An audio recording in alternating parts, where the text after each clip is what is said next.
Oke. Alhamdulillah. Alhamdulillah. Duduk. Siap, Ustaz. Mana? Kabar sehat? Alhamdulillah, Ustaz. Alhamdulillah. Kapan sampai sini? Sampai hari Kamis, Ustaz. Kamis. Hari Keluarga Rabu. sehat? Betul, alhamdulillah. Anak sehat ya? Alhamdulillah, Ustaz. Alhamdulillah. Mudah-mudahan semuanya baik-baik. Amin. Gimana di jalan ramai? Agak sepi, Ustaz, hari Rabu. Sepi. Iya. Rabu sepi ya? Hari kerja itu. Kerja, tapi kan nanti libur ya 17 Agustus ya? Oh iya, betul, Ustaz. Iya, ikut upacara ya?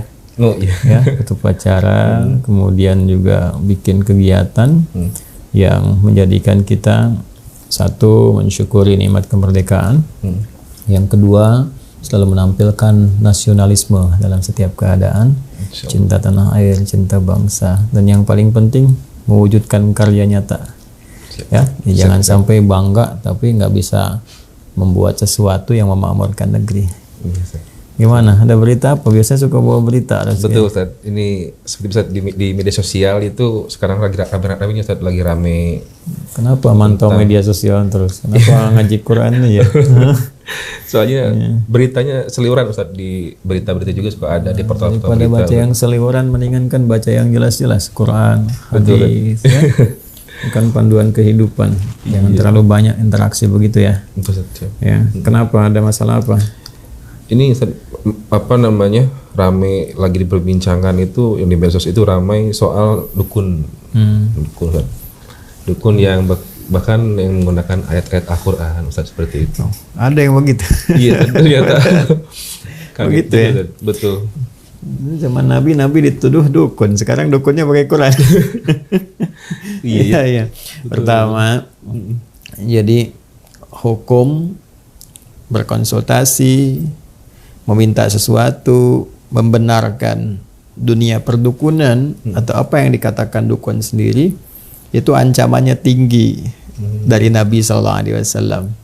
Berbahaya itu ya. Jadi ada salah satu hadis yang diriwayatkan oleh sahabat Abdullah bin Mas'ud radhiyallahu taala anhu, beliau menyampaikan, qala Nabi sallallahu alaihi wasallam, Nabi sallallahu alaihi wasallam pernah bersabda, "Wa bima ma'na wa kama qala Rasulullah sallallahu alaihi wasallam, man ata arrafan aw sahiran aw kahinan fasa'alahu."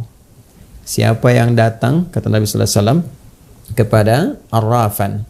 Arrafan itu orang sebut sekarang kayak orang pintar, gitu kan. Nah, paranormal lah ya. Nah, macam-macam lah selalu dibahasakan yang bagus-bagus ya. Padahal juga jadi masalah. Kenapa disebut orang pintar? Karena yang datang bodoh gitu. Iya juga betul. Kenapa disebut orang pintar? Karena yang datang bodoh kan. Kalau nggak bodoh kan nggak datang ke situ. Ya. Tapi intinya begitulah gitu, penerawang dan sebagainya. Nah, kemudian yang kedua sahiran, tukang sihir, magic dan sebagainya yang memang ditujukan untuk sihir, santet dan semisalnya. Lalu yang ketiga kahinan, dukun. Jadi ada satu kayak paranormal, kekinian dia bahasanya.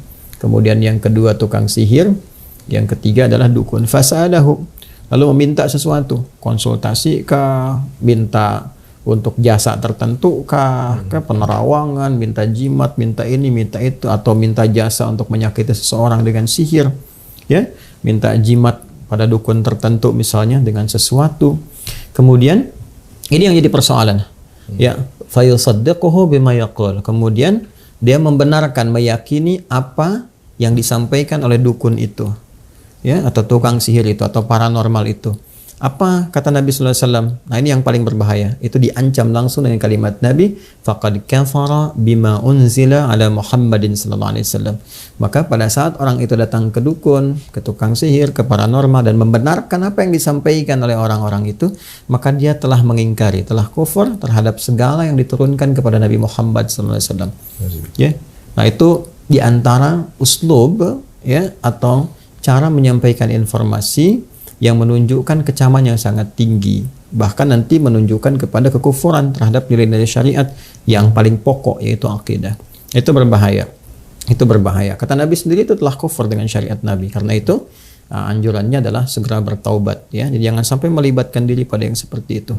Ya, harus kita sampaikan agar segera bertaubat, karena itu termasuk satu di antara 7 dosa besar, ya, yang berpeluang mendapatkan murka Allah Subhanahu wa taala dan juga bisa menggugurkan nanti nilai-nilai ketaatan kalau dia muslim ya, yang selama ini dia misalnya berusaha untuk membangun diri, dia sholat misalnya atau bahkan haji atau umrah, tapi dia datang ke dukun, datang ke tukang sihir, datang ke paranormal, ya berbuat syirik, masuk bagian dari syirik nanti itu, karena mempercayai sesuatu yang Allah larang dan menduakan sesuatu yang telah Allah kemudian tegaskan tidak ada itu semua, ya. Jadi sesuatu yang sangat berbahaya. Di An-Nisa itu di ayat 48 misalnya tegas Allah menyampaikan, innallaha la yaghfiru ay yushraka bihi wa yaghfiru ma duna dzalika liman yasha, ya.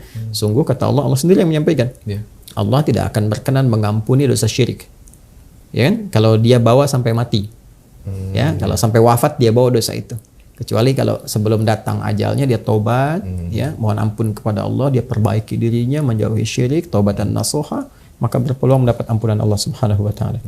Tapi kalau dia pertahankan sampai dengan dia wafat, sampai kembali kepada Allah, maka amal apapun yang dia kerjakan terhapus semuanya, ya. Dan itu sangat berbahaya ancamannya.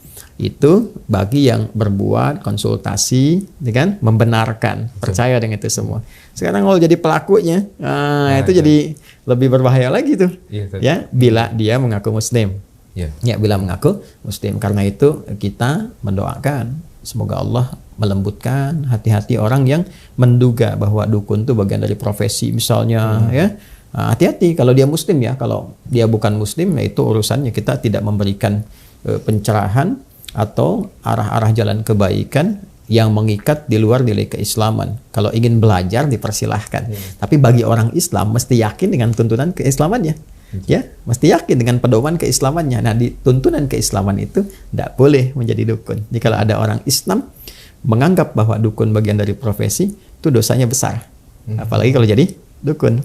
Nah, yang paling menarik tuh begini. Dulu Nabi Muhammad SAW saat diturunkan Al-Quran kepada beliau sebagai pedoman berkehidupan, itu ada yang menduga, sebagian dari masyarakat di sekitaran Mekah yang ingkar pada masa itu, menduga bahkan menuduh Nabi Muhammad itu dukun.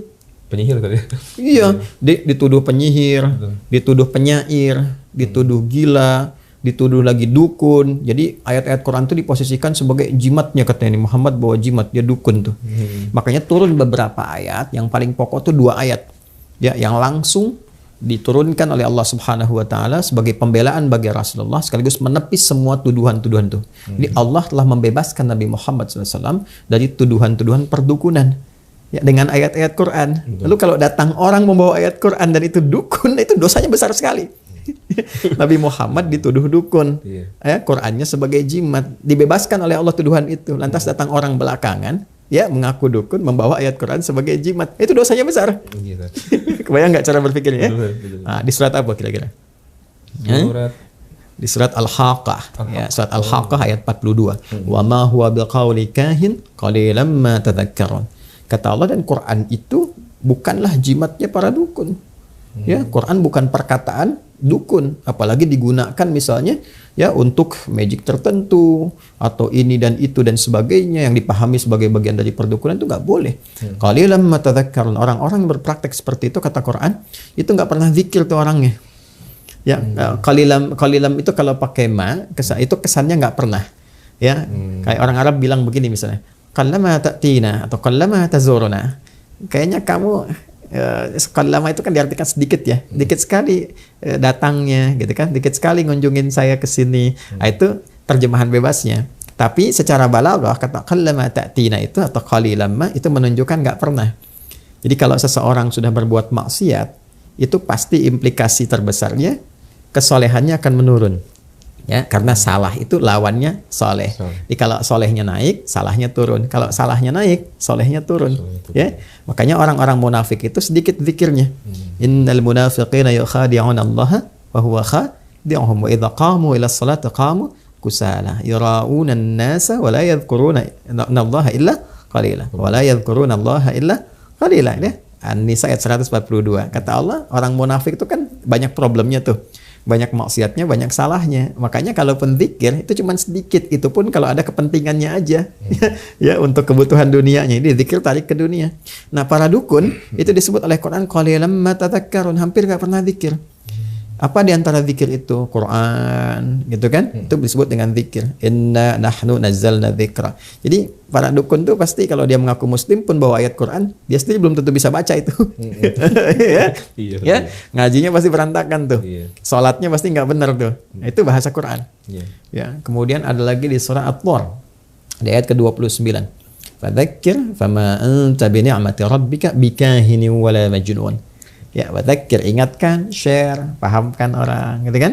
Kata Allah, ingatkan orang-orang itu, ajak pada kebaikan, doakan, sampaikan kelembutan, dakwahi. Kamu itu telah mendapatkan nikmat Allah. Kata Allah Subhanahu wa taala, Muhammad SAW, engkau dengan nikmat Rabbmu itu diberikan kenikmatan besar. Dengan nikmat itu, engkau bukanlah seorang dukun. Kau bukan pula orang-orang yang terduga mengalami penyakit jiwa, gitu kan? Disebut gila dan sebagainya. Engkau bukan itu. Engkau adalah orang yang mendapatkan kelengkapan nikmat dari Allah Subhanahu wa taala. Jadi artinya hal-hal yang berdekatan dengan dukunisme, ya, paranormalisme, sihirisme dan sebagainya, itu menjauhkan seseorang dari nikmat Allah Subhanahu wa taala. Dan kenikmatan terbesar itu ketika seorang hamba tersambung dengan Allah lewat zikir. Paham nggak? Ngerti ya? Jadi yang begitu satu diabaikan.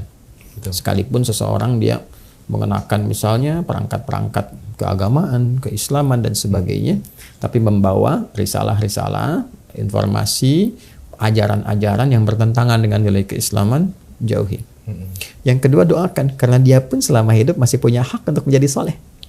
Ya, kita bantu supaya bertobat, mengarah pada yang baik, belajar kepada guru yang benar, sehingga itu menjadi perubahan pada dirinya dan mendorong orang-orang yang menganggap itu profesi dari teman-temannya untuk bertobat, kembali pada jalan kebaikan.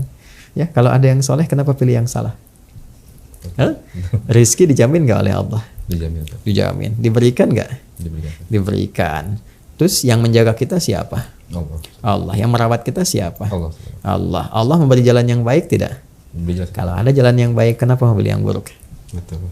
Betul. Paham ya? Iya, paham. Alhamdulillah. Cukup? Sangat cukup, Ustaz. Sangat cukup. Baik ya. Lebih dari Saya cukup. teruskan dulu ya. Siap, Ustaz. Syukur, Ustaz. Terima kasih. Ayo, Izin